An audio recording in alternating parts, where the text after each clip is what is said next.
নিচে দৌড়ে যাচ্ছে, একদম নিচে দৌড়ে যাচ্ছে।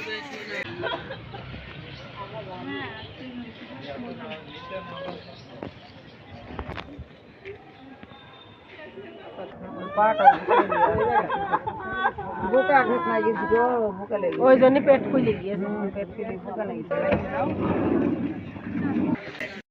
সকালবেলা এসছি আমার মেয়েকে নিয়ে পরীক্ষা দেওয়াতে চুয়াডাঙ্গা কলেজে, পৌর কলেজে। তা আমার ছোট ভাই এইভাবে 1টা 2টার দিকে আমার ফোন দিচ্ছে যে এইভাবে জীবন অ্যাক্সিডেন্ট করছে, তুমি শিগগিরই হাসপাতালে যাও, সম্ভবত কি হয় বলা যাচ্ছে না। তা আমি তাড়াতাড়ি করে হাসপাতালে চলে আসলাম। আসার পর হাসপাতালের সামনে, ইমার্জেন্সিতে সামনে নামাবো, এই মুহূর্তে ওর আর কোনো পালস নাই। পরে ডাক্তার নিয়ে এসে ওকে এসিজি করালাম, করানোর পর পরীক্ষা নিরীক্ষা করার পর বলছে যে না, ও আর নাই। এই পর্যন্ত।